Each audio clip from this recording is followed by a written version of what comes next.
વડોદરા શહેરના પ્રતાપનગર રેલવે સ્ટેશનથી Jagannathpuri special train મારફતે ભક્તો આ યાત્રા કરવા માટે રવાના થયા છે અને આ યાત્રા એટલે કે મમતા યાત્રા સંઘ ભવ્ય યાત્રાનો શુભારંભ થઈ ગયો છે। મોટી સંખ્યામાં ભક્તો આ યાત્રામાં જોડાયા છે કે જેમાં અલગ અલગ ધાર્મિક સ્થળોની તેઓ મુલાકાત લેશે। પ્રતાપનગર રેલવે સ્ટેશન પર ધાર્મિક ભક્તિ અને ઉત્સાહનો ત્રિવેણી સંગમ જોવા મળ્યો। શ્રી મમતા યાત્રા સેવા સંઘ દ્વારા ખાસ આયોજન વિશેષ ધાર્મિક યાત્રાનું અને જેનો પ્રારંભ થયો પ્રતાપનગર રેલવે સ્ટેશનથી।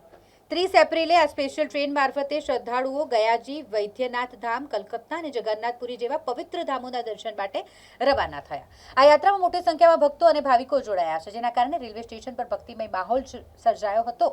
શ્રી જગન્નાથપુરી સુધીની આ મધ્યમ ગાળાની યાત્રા દરમિયાન ઠેર ઠેર ભક્તો દ્વારા સ્વાગતનું પણ આયોજન કરવામાં આવ્યું છે। તમામ શ્રદ્ધાળુઓની આ યાત્રા સફળ, સુખદ અને મંગલમય રહે તેવી પ્રભુને प्रार्थना करी ते तमाम ने हृदयपूर्वक शुभकामनाओं पाठववामां आवी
અત્યારે અમે જગન્નાથપુરીની યાત્રામાં જઈ રહ્યા છે, તો એમાં 1100 થી બી વધુ લોકો આમાં પ્રવાસમાં જોડાયા છે અને દર વર્ષની જેમ આ વર્ષે પણ 10 દિવસની આ ટૂર છે, પણ એમાં બી એમની ફેસિલિટી સારી, હોટલથી લેવાની જમવાની વ્યવસ્થા બધું જ સારું હોય છે।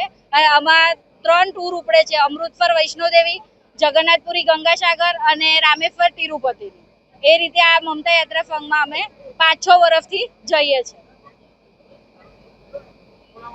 खुशबूबेन निकुंजभाई पटेल। आज रोज 30 एप्रिलना रोज ममता यात्रा सेवा संघ द्वारा खूब ज धार्मिक यात्रा काढवामां आवी रही है, जे जगन्नाथपुरी सुधी जवानी है। आज रोज अमे सौ भावी भक्तों अने जे श्रद्धालुओ जई रह्या छे एमनो स्वागत करवा अने अमे पण एमनो साक्षी बनवा माटे અહીં आवेला छे। अमे तमाम आयोजकोनो खूब खूब आभार व्यक्त करीए छे कि अमने आज रोज ए लोकोए बोलावीने अमारो स्वागत कर्यो छे અને અમને પણ એમનો સાક્ષી બનાવ્યો છે।